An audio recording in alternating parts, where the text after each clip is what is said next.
another episode of the Girl Stop Playing podcast. It's your favorite homegirl, Coriel, here to encourage you to stop playing with your potential and start working for what you want in life and in love.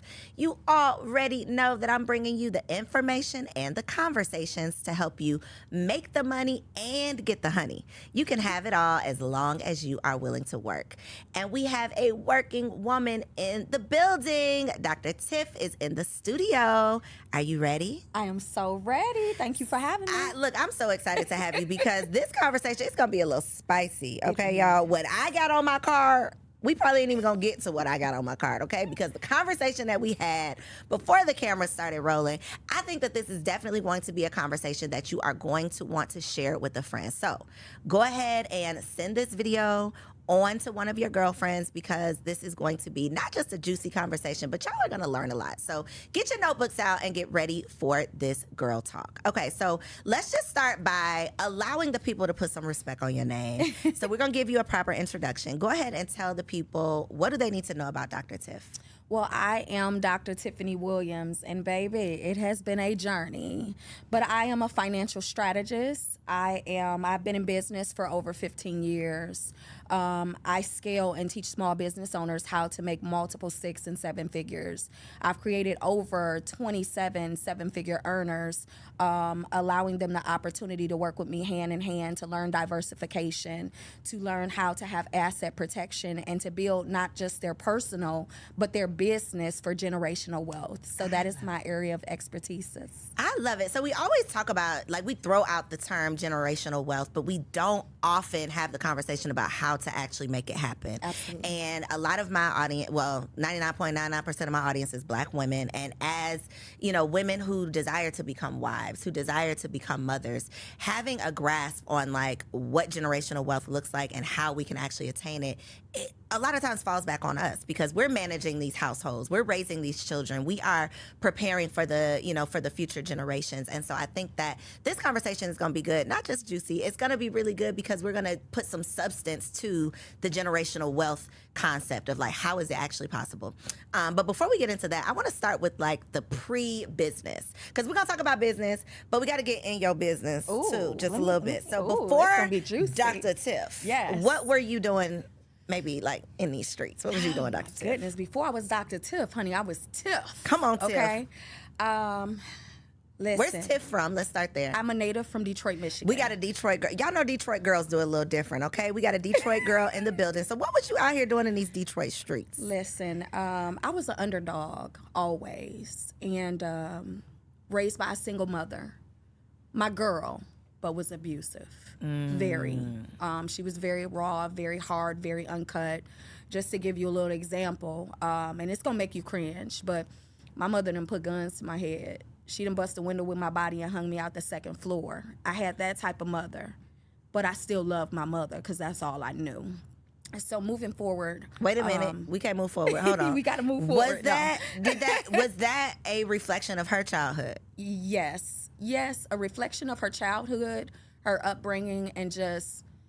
Was she a product of abuse? She was a product of abuse. Okay. And she was extremely, anything you could do, I could do better. She was hardcore, she was raw, but she still had a heart. Mm-hmm. And that was the way that she showed love.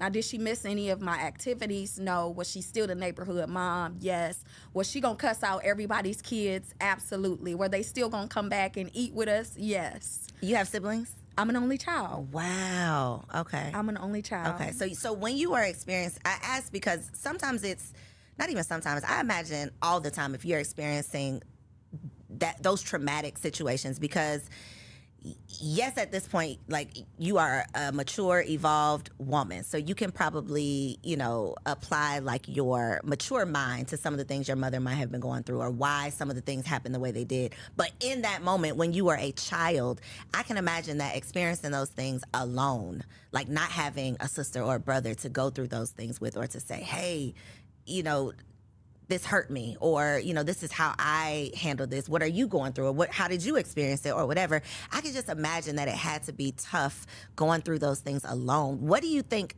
that experience, how do you think that affected who you grew into?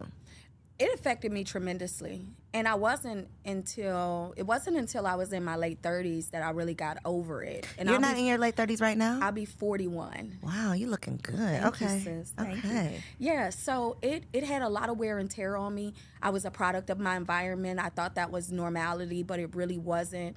I got to experience love from my friends, parents. I got to experience massive love from my grandmother and my grandfather, and my mother's mom as well. But my grandparents on my dad's side, I was more closer to.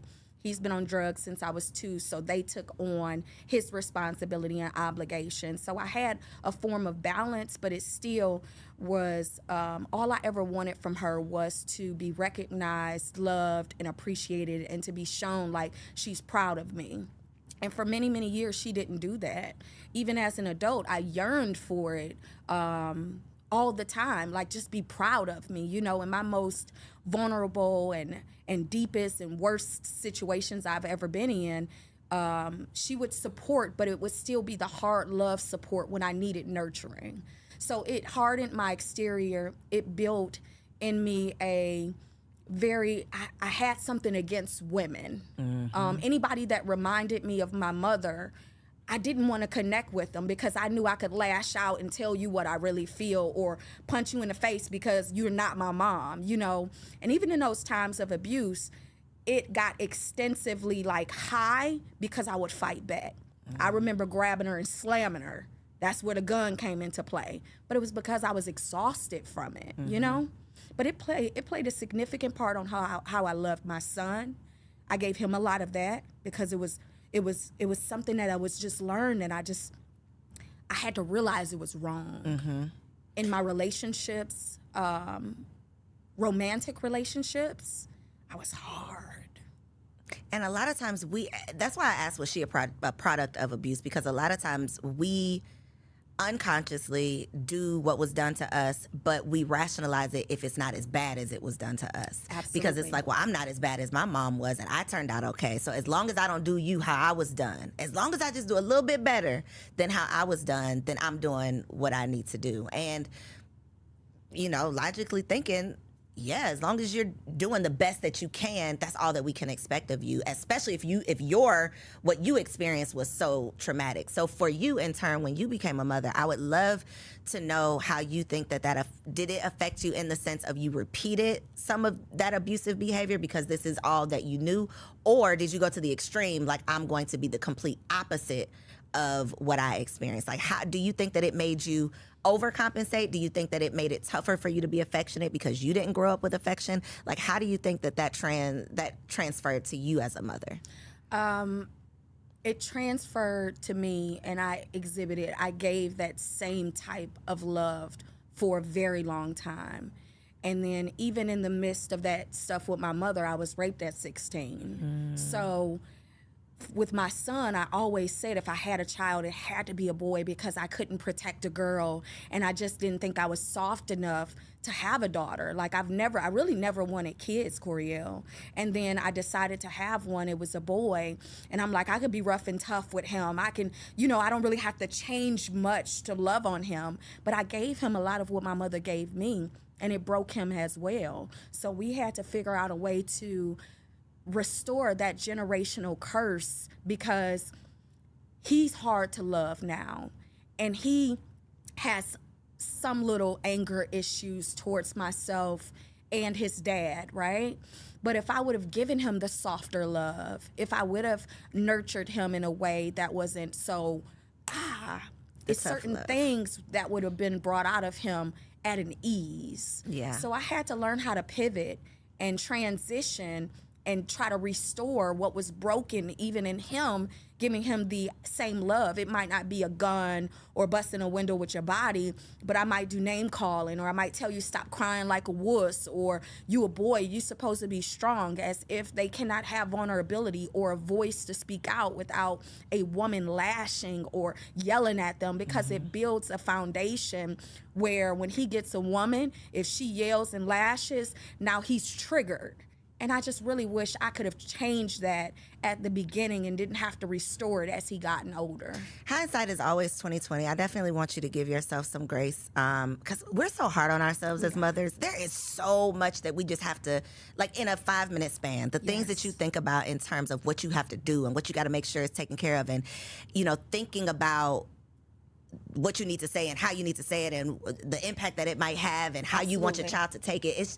And my son is 2, and I'm still thinking about the things that I say and do and what he sees, how it's going to impact him in the future, how he's going to repeat what he saw, how I am the example of a woman to him. You know, it's so much responsibility. That's why, you know, as women, I think that the bulk of the responsibility does fall back on us when it comes to these children, and that is why we have to do all that we can do to become the best that we can, because their lives are going to be shaped by the life that we're living, you know, and what we give. And so I just say that to say I do think that you have to give yourself grace, because you did the best that you can, you know, the best that you could with what you had. And when you realize your best wasn't good enough, you decided, I'm going to make it better. I'm going to do whatever I can to improve even now, you know, what I'm putting out, because you understand the impact. But it's generational. You know, like you said, it's generational. It's a generational curse. We talk about generational wealth, but in order to build that generational wealth, we have to peel back the layers of these generational curses, because a lot of the things that we're subconsciously doing, it comes from slavery. Like things that happened before we were literally even in this body, before we were having these experiences, before we were, you know, here, we were there. Absolutely. And so many of us have not recovered or even acknowledged what we went through when we were there. And so we don't understand that our natural instinct to spank our kids comes from us being whipped. We don't understand that our natural instinct to curse out our children or to belittle our children came from us not wanting the slave master to see any value in this child, because they ran the risk of them, you know, taking them away from us. If they see that they're worth something, you might want to take my baby. So I got to curse him out in front of you, you know, so that you know that he's worthless. And it's these little subconscious things that we don't address, that we don't acknowledge. And then our kids, who are way more removed from slavery than, you know, our great grandmothers, they're dealing with these same things, not even knowing why. So they grow up and they repeat the same things. And so it's literally just like this revolving door. It's so much responsibility. It's so much work. It is. It's not fun. It ain't sexy. I mean, it's not, but it's necessary. It is. It's so necessary. And these conversations, I think, are healing, because there's somebody who's going to watch this that's going to say, wow, I recognize now that I did XYZ to my child because of what was done to me, and I had never even connected the dots. Right. We're like the evolved generation, right? Yeah. We're going to therapy. Yes. We're gentle parenting. We care about our mental health. Like, we're doing all of this. Our parents weren't there. No. Like, they just weren't. They were not as evolved as we are. And so we have to, I think, give ourselves grace. We got to give them grace. And then we have to see them as just humans. Absolutely. Not our parents who were supposed to be perfect, but just humans who didn't have it all together. Yeah. Because, baby, I got some mommy issues, too, but we're not going to talk about them today. Ooh, Lord. But we talk a lot about, you know, the daddy issues, but these mamas then did a number on us. Yeah, And for we real. don't always acknowledge that, but we need to. Yeah. So I appreciate you for even being, like, vulnerable enough to share that. Thank you. Thank you. Okay, so let's talk about, I want to get into, like, this wealth building. Okay. Because we talk about generational wealth. We get away from the generational curses. We got to go to therapy, y'all. That's going to be the end of that conversation. We need to go to therapy and start talking through some of these things that we've been through with people who are unbiased, who are not going to judge us, who can literally provide us with solutions and tools to be able to take into these experiences. So that's that on that. But when we talk about generational wealth, you got some stuff on this website. I was preparing for this conversation and I'm like, okay, I know we're going to talk about trust. We're going to talk about asset protection, but then it was like hedge fund, all kinds of stuff that, first of all, we might not even know the definition of. Let's just be honest. So let's start with hedge funds. Okay. What does that mean and what do you do? So what I actually am doing is creating hedge funds for companies. So Okay. I've worked with several companies out of Los Angeles where they've hired me to consult to build the hedge fund company out. They're based out of California, but their headquarters is El Salvador, Texas. Okay. El Salvador, Mexico. Okay. So we've done that because it's major in the crypto space. So there's several different types of hedge funds.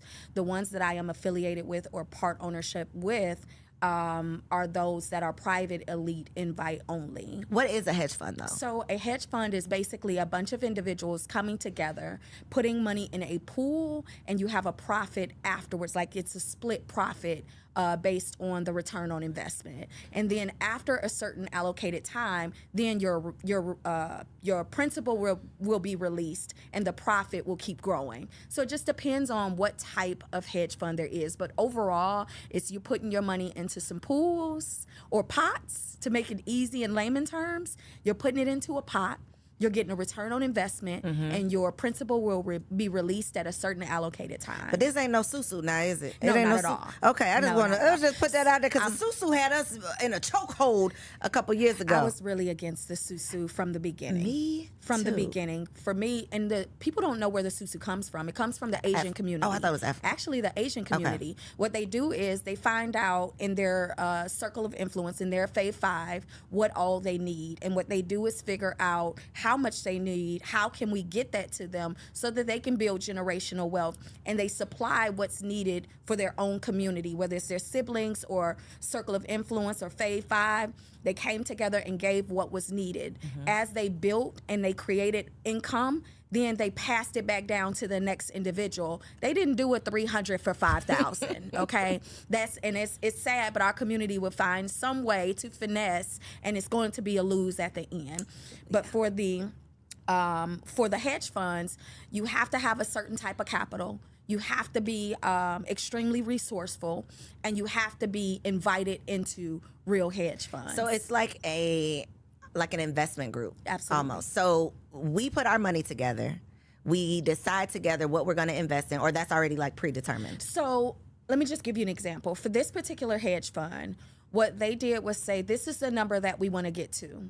And each person that put this money in, this is what you will get every week, every month, and what you would look for at the end of your 12-month term. So you have different amounts that you can go in at, and you also have different distribution times that you can go in. Okay. If you decide to lock in and say 16 months and not do a 3-month, of course your return on investment is going to be much grander versus someone who's like, I want to start getting my return on investment in 3 months, every increments of 3 months, every quarter.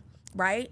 You're going to get a smaller return on investment. Right. Because you're not waiting. It's not sitting as long. Yeah. Okay. And do you have to be a certified investor to do this or no? So you don't have to be a certified investor, but the people who create the hedge fund, you have to be certified. You have to have your series. You have to have the proper licenses.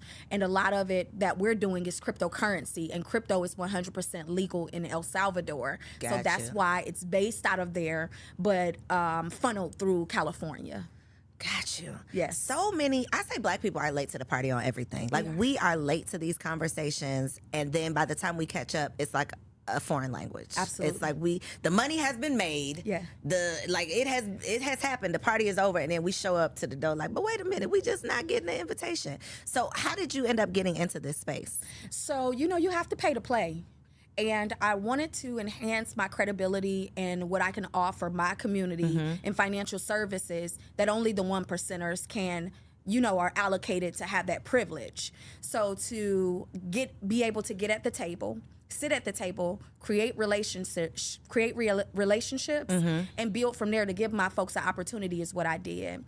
So as a 1%er myself, I have the opportunity to sit with those people who make the decisions and then have the opportunity to bring you in before it's flooded and you can't get in. Gotcha. I had to pay to play. Got you. And that's the part that a lot of people don't want to hear. And not even that they don't want to hear it. I think that's the part that we don't say a lot because we see people in certain places, but it's just like we see them at the destination, but we don't know like the vehicle they had to ride in to get there. So we want to go to the destination. We don't know what type of car we need to be looking for. We don't know how long the ride's going to be. We don't know how much money we need to put in the tank because they missed that part of the story. They're just like, oh, I'm here now. So I'm glad that you mentioned like I had to pay to play because a lot of people think, oh, you just ended up there or you just knew somebody, which sometimes you do know, and even the person say, okay, but you still got to pay to play. Absolutely. So I think that that's important that you mentioned that part of the conversation. I want to talk about trusts also, okay, because I feel like similar to hedge funds, we hear about these things. Like, it might not be a foreign concept, but you might not really understand the intricacies of it. So talk to us about what trusts are and who might be ideal to need a trust. So a trust, you have different types of trust, but what most people know is the revocable, irrevocable, the charitable, the beneficiary trust, or the business trust. So what I do, I work with the number one company who has created the trust that is backed by the IRS, stamped. They have been through litigation and never lost. So you have to look at what type of asset protection are you desiring? Are you desiring an asset protection that secures you while you're alive, or that secures you while you're alive or deceased? Do you want to have an opportunity to gift your children assets that are non-taxed? While you're alive, do you want to pay taxes on only fun, food, or fashion? While you're alive, do you want to have accessibility for people to know what all you have accumulated, or do you want it to be in secrecy, right?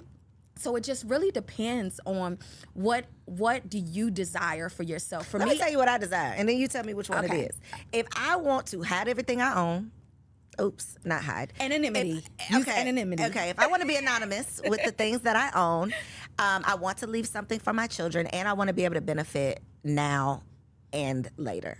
So for me, I would need? recommend you do a beneficiary trust and a business trust, because I know how excellent you are in that sector. You also have assets. You want to have asset protection. People use the words own nothing and control Yes. everything very, very frivolously. The only way that you really, truly own nothing and control everything is have the correct trust in place that is 100% asset protection for your life, for your kids, for your grandkids, kids. That is the only way that you do it. An LLC does not secure your company, your assets, because they can be sued, and penetratable, because if you are operating from a sole proprietor DBA aspect and you have an LLC, the IRS does not acknowledge LLCs, which means that you can still be sued. Say, for example, in front of your house, somebody trip and fall, break their hip. You don't have asset protection on your house, and the only thing that you have is the house. You don't have anything to pay them. Guess what they can do? Take that They can come house. and take that house. But if it's under the trust, because you own nothing and control everything, guess what happens? You're not the owner of the trust. I don't know who owns this house. You're not. They would have to figure that out. But guess what? It's under a trust. You have the capability and the ability to make sure that you are 100% protected from your assets to your bank, from your cell phone. My cell phone is under my trust. You know why? Because my cell phone is a bank. You know why? Because I do a lot of cryptocurrency. So for me to have my cell phone under my trust, in the event something happens and they're like, give me your wallets. Well, my wallets is in my phone, and my phone is under my trust, which means my wallets are protected under the trust. I do not own that, right? So can a trust be sued? A trust, so they do have litigation, and Okay. it can be sued, and people don't live in a trust. People always speak, I own the trust, I have a trust. No, you don't. You live in a trust. So if you are not living in a trust properly, you don't have the proper compliance, you are definitely going to be penetratable. For me, it's all about the anonymity, and that's the secrecy of not owning anything but controlling everything. If you don't have the proper CPA for your trust, who actually knows what you can write off, how you can write it off, what is protected, what you have to show as the protection, what receipts you need compatible for the IRS, they will come and eat you alive. And a lot of people have the trust and they say, oh, I have a trust, but they're not living in it properly and they're not walking in it properly. They don't even have it set up properly for the assets that they have allocated for it. So how much does it cost to set up a trust properly? Okay, so I'm gonna tell you how much it costs to set up a trust for me. Okay. The minimum trust that we have is $25,000. And is that, when you say the minimum trust, do you mean the minimum fee to set up the trust, or assets that go in this trust needs to equal that amount? The minimum fee Got is you. Okay. $25,000. Okay. And then I do a special with the beneficiary and a business trust. The Okay. information that you give, I'll give you a checklist. I have the number one compliance team for this particular trust. We are the only trust that is a 5-pillar trust that has every intricate detail on the trust sector for asset protection.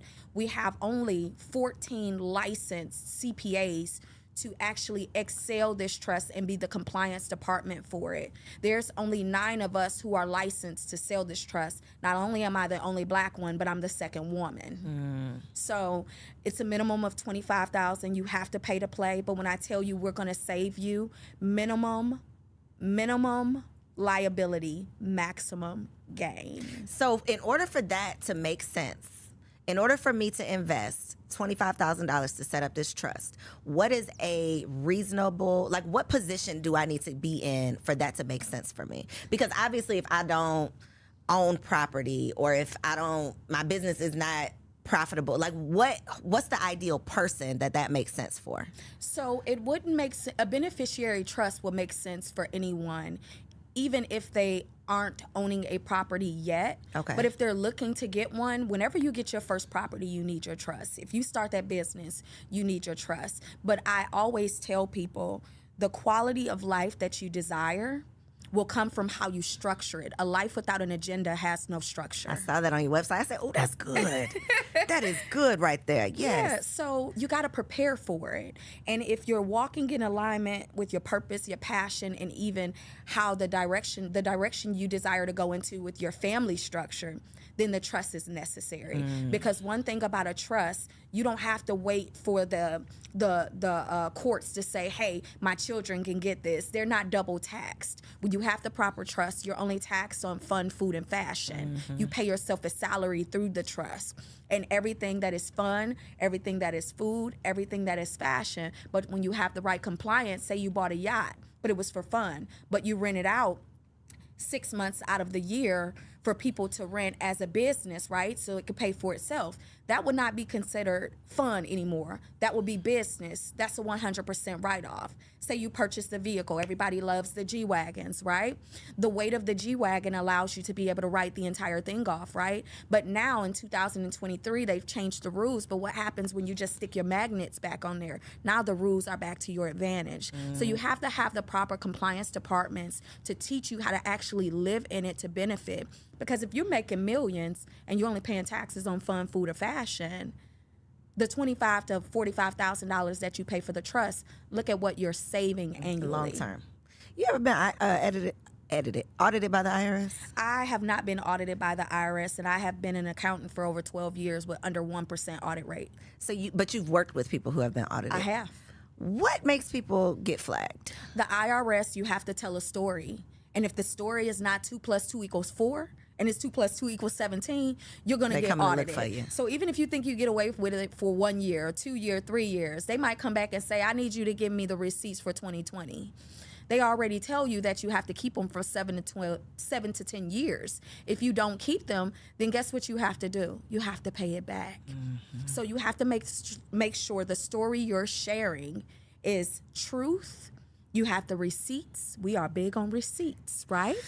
You have to have the receipts, honey. Girl. Yes. Thank God for technology, okay? Yes. Digital receipts. Yes. So you have You know to have people who receipts. still store receipts like in an envelope? I do. I have clients I have clients still to this day that bring me a trash can and get a trash bag. And guess what I do? I charge them trash bag prices. I know that's right. Because if you don't follow the rules, it's easy for you to swipe. I don't care if it's a piece of gum.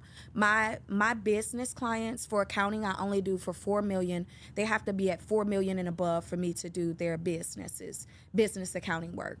You're going to charge everything. I don't care if it's a piece of gum or a bag of chips. You're going to bring me 12-month bank statements. We're going to go over quarterly anything that doesn't have a statement, that doesn't correlate with what you sent me, so that I can prepare for you. When you bring me a trash bag, you're going to get the trash bag price.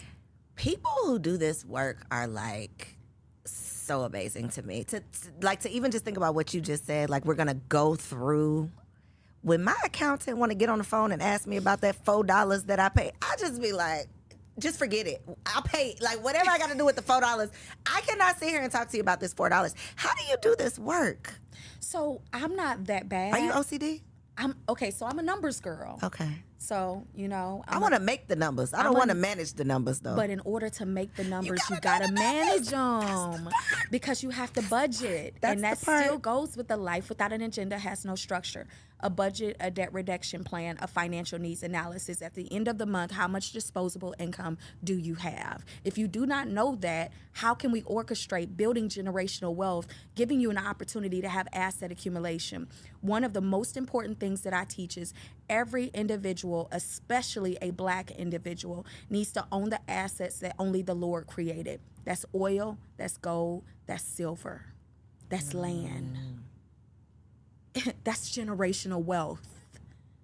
Those are the things that he created that will never be rebuilt, that'll never be taken off of this earth. We will have for the rest of our lives. So you want to start tapping into obtaining oil. Silver over gold. The value of silver is more important than the value of gold at the moment. But commodities are necessary. Real estate is necessary. Hard assets are necessary. So if you don't have disposable income, how can you say, hey, Tiff, I'm ready to buy some gold. I need $10,000 worth of silver. Okay, cool. I'm going to send you over the blueprint. Hey, Tiff, every quarter, I want you to just automatically withdraw the money for my gold and silver. Hey, who can you connect me to purchase some land? How can I connect to purchase some oil? But that $4 adds up, because that $4, just go to 5, Starbucks, minimum of $5. That $5 times 30 is a lot. That could go towards your silver. So that's why you have to have the life without an agenda has no structure. When you go and buy that $4 and you can't account for it, it's not you accounting, it's you not holding yourself responsible and accountable, because we are the accountability coach to help get you exactly to where you need to be. Get me together. See, that was for me. It was for me. Get me where I need to be, because I be looking like I paid that $4, you can have it, but you're right. It will add right up. It does. And it's a comma come with that $4 afterwards. 4, 4, 4, 4, 4. Comma, you're going to hit the 4-figure first with the comma, with the 4s. You're going to hit the 5-finger after that. Think about what you spend a year on things that's $2, $3, $4. So what's step one to get ourselves together? Where do you start? If you are like a complete mess, you're not making $4 million yet, you're just a mess, and your life has no agenda. I always tell people you got to start with the credit. You have to start with the credit assessment. And that's where I started in credit in the credit industry. And it's the most important part of a person's life. Credit is more important than cash flow. Credit gives you what cash flow can't, which is the report card. Because you can come with $1 million and I can come with $100,000, and you can have cancer and I could not have cancer, but I'm gonna get the insurance policy. How effective is your cash flow over my cash flow and my health? So the credit gets you in places that cash flow cannot, because of the paper trail of excellence that comes with credit. That is your heartbeat to your report. That is your financial report card. That tells the creditors and individuals how responsible you are financially. And when people walk around and I got money, I got this, I'm pulling out knots, and you don't have a savings account, you pulling all your money out your pocket, they're not impressed with that these days. Banks have had extremely too much fraud to care about what you say you have. We want to see what you had and how you took care of it. And that's credit. Absolutely. That's that report card. Absolutely. So if your credit is messed up, where do you start? Then where do you start? You got to fix it. You got to start with fixing it. Restore your credit. And yes, it's a lot of people out here that do it, and it's a lot of fraud out here. But it didn't take you overnight to mess it up. You got to find the correct resources, and it's not going to take overnight to fix it. Because what they misconstrue frequently is that I'm about to go and get my credit cleaned up, and I'm about to have a 750 credit score in 35 days because that's what they said. But what about your debt to income ratio? That part. What about your credit limits that you have that are new or old? What about, are you paying the existing accounts that you have? Are you paying them on time? What about those things, right? You have a soft credit score and a hard credit score. You have people who have nothing on the credit go and get 3 $1,000 credit limits, and they're at a 750. Do you think that 750 is credible? Absolutely not. That's a soft 750. You hold the same weight as somebody with a 600 credit score or 550 because you don't have the history, You just accumulated the accounts.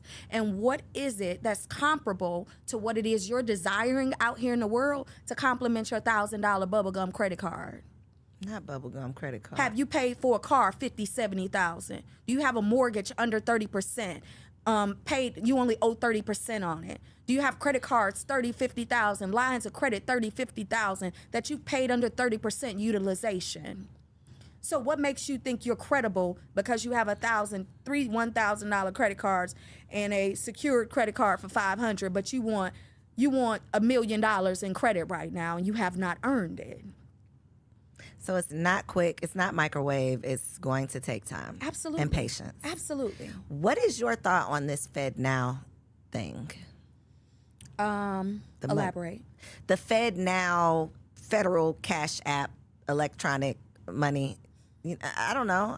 Are you speaking about them keeping track of everything? No, the isn't it called Fed Now? It's like the Fed Now digital currency. It's like their version of like a Zelle that's supposed to be rolling out this summer. So even with the United States doing a cryptocurrency, right? They want their coins. Their coins has to turn in, their contacts have to turn into coins, right? They want their coins. All of this new cryptocurrency for United States, Fed Now, Zelle, they want a piece of the pie, even though they're getting a piece of the pie from the Cash Apps, the Zelles, the Coinbases. But crypto is decentralized, and it's decentralized for a reason. So you have the pros and the cons to that, because the con is, if they shut down on you and your money is there, you have no customer support to call. You're just 100% out of your coins, right? But when you have the United States associated with it, then you have some form of security, like insurance right? behind it, yeah. But if you think about it, how much insurance? Because Coinbase is United States jurisdiction. You get a 1099 from Coinbase. Coinbase just shut my account down a few months ago and told me I can't do a withdrawal or deposit when all the stuff was happening on CNBC with the banks. Luckily, I didn't have anything in it. I had it in my real crypto international banks. But what if I would not have withdrawn my money? I would not be getting anything until they're ready to release it. So you have to look at the statistics. For me, I pay attention. You know how I follow money? I follow money from wars. If it's a war, it's some money. Think about how high deficit we are in the United States when it comes to the FDIC controlling our money. We owe China over $23 trillion. But yet, whenever we feel like it, we can print money for other people in other countries like Ukraine and other places. You can print billions of dollars for other countries that don't support us, but then we lack the education, the practicality that we need in the United States to live here. But we're in a deficit, but we can print money for anybody else. Math ain't math, and it's not making sense. The math does not ever math. But you always know when the U.S. got some money, because you know war is either coming or it then came, and that's where the coins come in at. Gotcha. So speaking of international, because I know you do a lot internationally, you were talking about Dubai. Yes. I'm all in because I literally, one of my homeboys just recently went and got his residency, and he's been talking about it. So then when I saw you talking about it, I said, okay, we got to talk about it, because what is going on in Dubai and what do we need to know? So Dubai is actually, again, we learn things at the end, but I got residency in Dubai about 1.5 years ago. I bought a property there in Dubai, and it's rented out very, very exclusively to where you making your money, right? So it's expensive, it's beautiful. It's one of those places that once you're connected, you are on. For me, I use it for the banking relationships. Again, a lot of my portfolio is cryptocurrency. Okay. So I like to funnel my crypto to my international. I use my international debit cards. It never comes to United States soil, which makes it untaxed, right?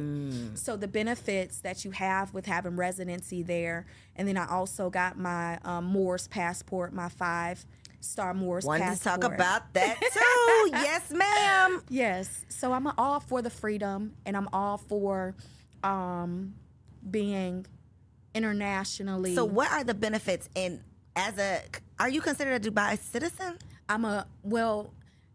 it's it's not even really a dual citizenship. It's I just did a residency. Yeah, but I'm working on the citizenship. Got you. And You don't have to give up your citizenship here. It'll be dual. No, you can be dual. Got you. So in Dubai, you don't pay for medical, you don't pay for school.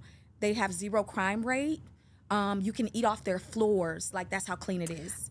I tell everybody, Dubai. I went to Dubai for my 30th birthday, and that is one of those places that I just feel like everybody has to experience that. It's like a movie. Like, literally, you're living in a movie, and it's so unbelievable. It's so unlike anything we have here in America it's like mind-blowing, mind-boggling. So when I'm seeing this mention, I'm like, it's piquing my interest because, you know, now that I have kids to think about, I'm always like, what makes the most sense for them? And, you know, American schools are just like so awful that I'm always considering. So that's what I was thinking about when I saw your Dubai. Like, would this be an alternative for children? Depending on how you want to bring up the kids, Coriel. For me, I really am in a position in space where I'm like, every couple months I want to go somewhere different.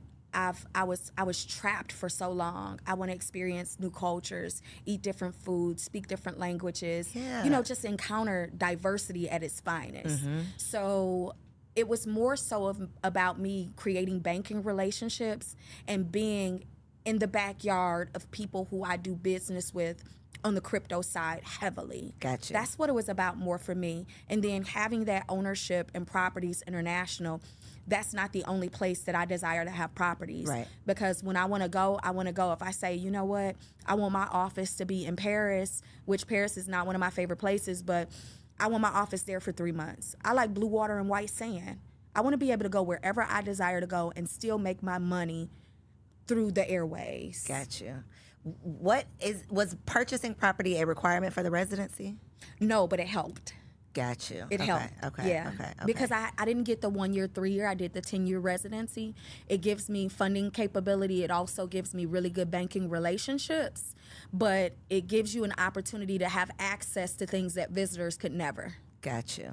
Yeah. Okay. And some of it is G14 classified. I was about to say, okay. Yeah. I see you. I see you tiptoeing on the marble floor. Okay. Yeah. I could give it to you afterwards. Okay. Is the more? What did you call it? The Moore's Hold on. passport? Let me tell you what I put on my notes.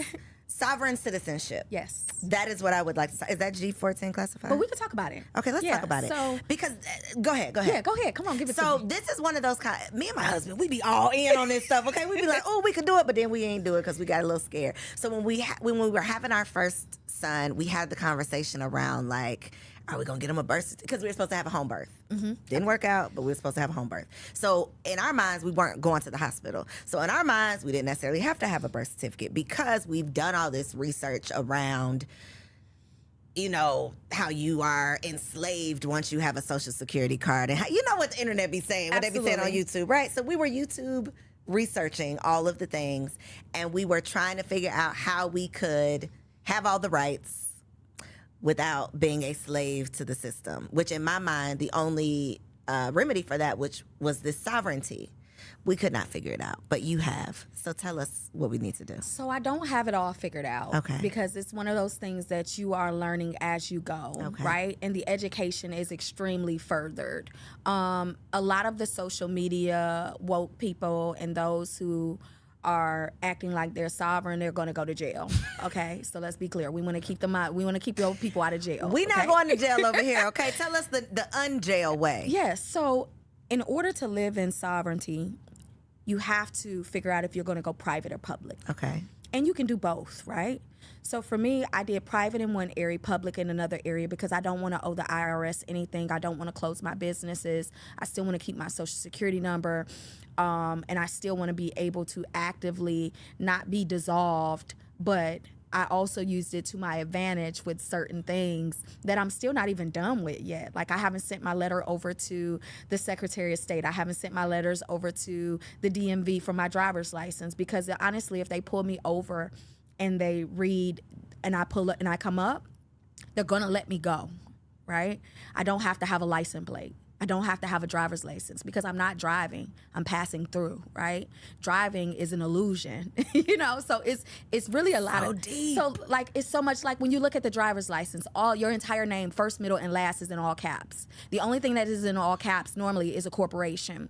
The United States is an LLC. If you look it up, they're not even a C corp or a S corp. They're literally an LLC. So when you see capitalization in your entire name, they're looking at it like you are a corporation. That's why they are funded. The United States is not just, oh, we just like babies, we're having babies. Every baby that comes out, they are getting a check. We have full accessibility to learn that. I haven't gotten to that part yet, so I'm not gonna finesse you. But what I have gotten is my Moors passport with my 5 stars. So as far as me needing certain things to go to other countries, I don't need that, right? And it's fruitful, but I'm really still learning in that. And I have a coach who I trust, who is off the grid, who teaches, and it's a certain caliber of person that he will allow. You have to qualify. He's not on social media. He's not teaching anything on YouTube. If you mention his name, you're out of his program. So you have people that are really walking in this. You have people that have homes and no address up front because you legally don't have to have an address up front, right? So there's a whole walk when it comes to the sovereignty side.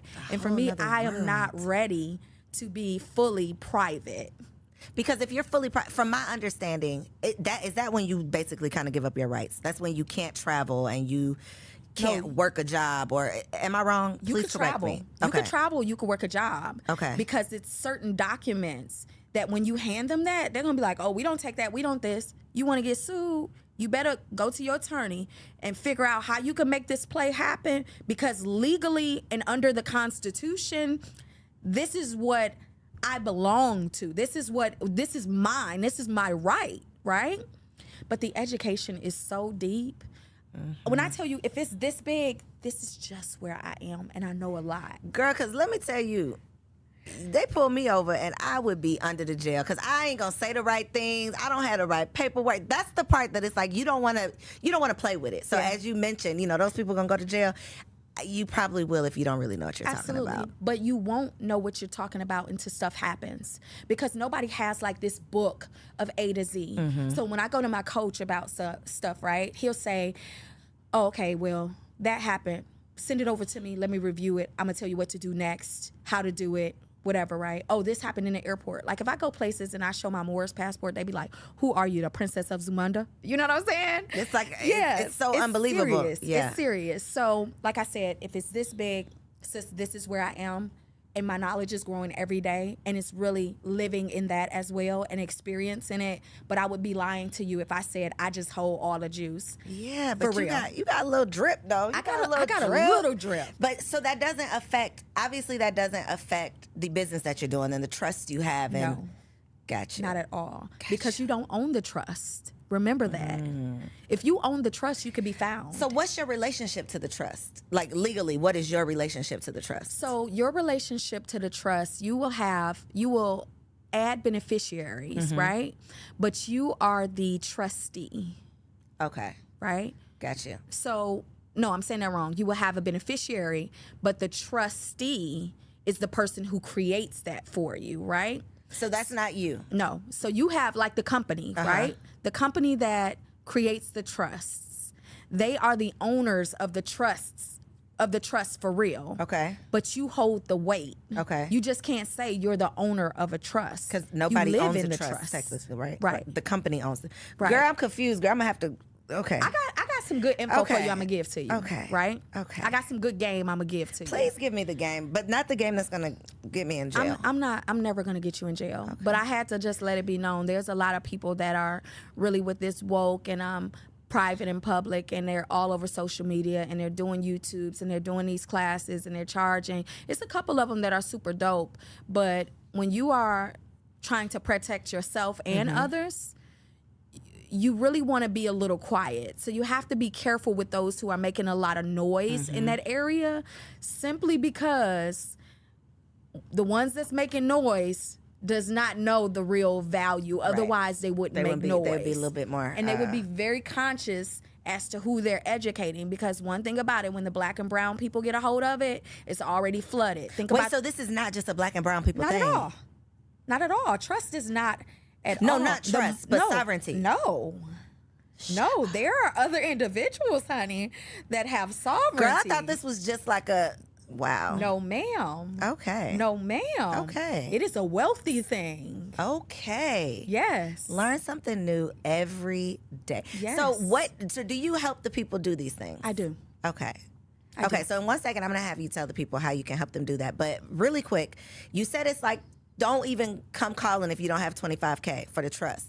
What is it in terms of the sovereignty? Like, what's a realistic expectation of what you would be willing to, what you need to be willing to invest for this process? So the sovereignty package is 25, and you have to qualify. I'm going to do an interview with the individual first, and we have to do a full assessment. The assessment is $497. Gotcha. And it's no refunds after the assessments, whether you qualify or don't qualify. I'm extremely meticulous as to who I'm going to allow in this space to actually be in my person's space, because we protect each other. Mm-hmm. So if it's, I just want to do it so I can piss off the police, you don't have no foundation, you don't have nothing really substantially built, and your reasoning behind wanting it doesn't hold enough validity or weight to like put that energy towards you, I'm gonna do a hard pass. Wait a minute. You said something before the cameras were rolling that I said I needed to get back to. What was it? Oh, Dr. Tiffany got a man. Okay, let's talk about it real quick. Yes. Let's talk about this man. Okay, because you have one child. I do. He's 20. He'll be 23 this year. We don't believe it, but she says it. And then your boo has... Oh my goodness! He has a village, honey. I be telling him he got partridge in the pear trees, honey. But he wants more partridges in the pear trees. He does. He wants one more with his baby. And you, baby, said no. Is it a hell no, or is it like a no, I really don't want to, but I might think about it? Hell to the no, no, no. Why is it a hell no? What makes it a hell no? Is it because you've already served your time and you're over it, or? So I love being the bonus mom to who he already has. He has 3 girls and a boy. And my son is about to be 23. His youngest is 6 years old. And she is a doll face. She's the baddest one, but she's a doll face. And I never really wanted children. And I never dated men with children either long term. And I went to a point where it was like, no kids, they have to be grown. But when we got together, it was like, this is my person. I'll take the kids. Okay, I'll take the kids too, and they're not so bad. So then how you know you're not going to be like, this is my person, I guess I could just have one more? I don't want no more. I don't want, I like the babies, Coriel. I like them from 0 to 6 months. After that, can the Lord go just away, just go on and raise them up, Lord. Can they just poof and be gone, right? Gotcha. But since I got the bonus ones, you it's can like kinda, I'm still experiencing it. Okay. Yeah. But you're having a good experience as a bonus mom. I'm having a great experience as a bonus mom with my guy and the children. And not such a great do they have the same mother? 3 of them have the same mother. The other one is the oldest. Okay. And she's in Jersey. Okay. How is the baby mama life? His ex-wife. Make it clear. Go ahead. Put some respect on the name. Yeah. Okay. His ex-wife is very problematic. We have actually sat on the same platform together, right? Shut up. Yeah, but you know me, I'm like, hey, y'all. She reached out to hug. I did the little curve. She want to stand next to me to do like the reels, and I'm wondering, she can't stand next to you and do the reels? Like you can, but why? Like we got 20 people right here. You wanted to like compete walk, and my walk, dangerous. So you don't even try to do it. Yeah, but I was really like embracing her. I was really just being authentic and transparent, and I feel like she just did a lot of weird stuff. And your experience with your ex-husband has nothing to do with me. And if it was that bad, the research that you put into trying to figure me out and, see this and see that and calling them with it, I just want you to just get you a life, enjoy it, because I'm really good to your children. And I'm not problematic about, right? with you. I don't bother you, and I made it clear on a conversation that I'm really not. I'm the worst person to make an enemy with. But you don't. Did Detroit girl don't come out?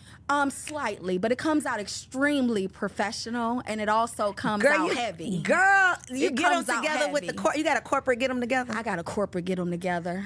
You know, she put me in a space where I had to just pull like some records and then just say, "This you. Leave me alone. Don't play with me." Because I already know you, everything about you, everything you have, don't have, everything. Just leave me alone. Did she leave you alone? She been leaving me alone. Okay, she been leaving you alone. Okay. You had to get it together, but now she together. Okay, now she's together. It took that. Okay.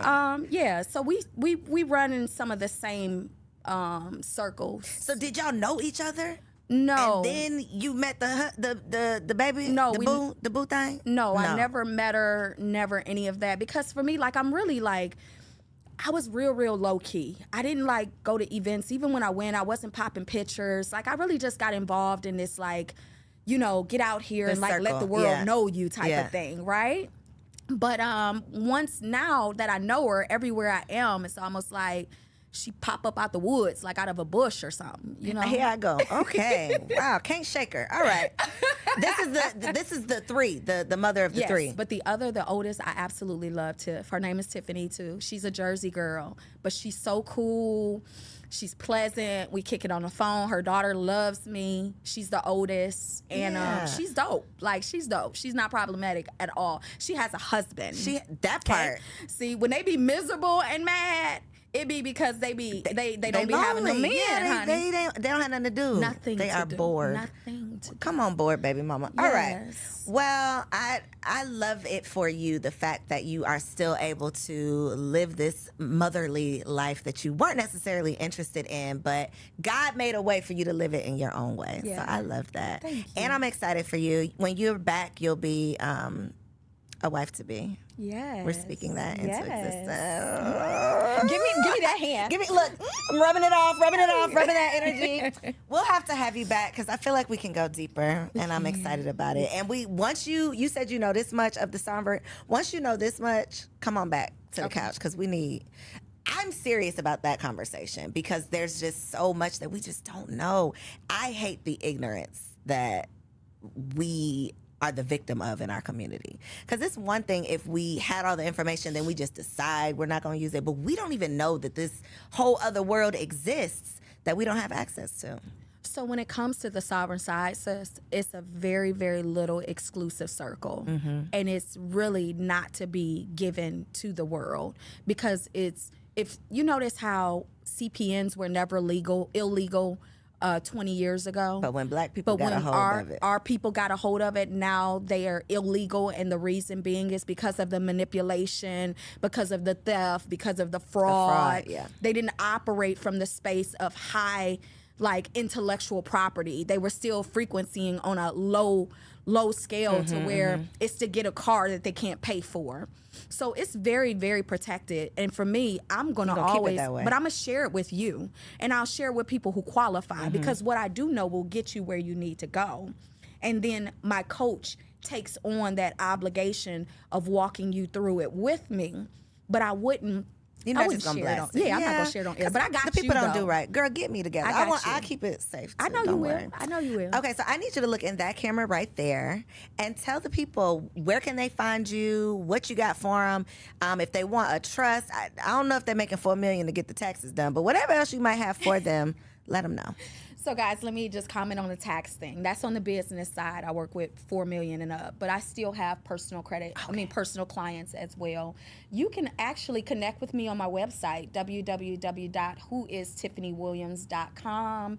All of the information is there. If you want an assessment call, if you've listened on Coriel's show, I will give you the assessment call for the trust for free. Ooh. Only if you say Coriel Boss. Come on.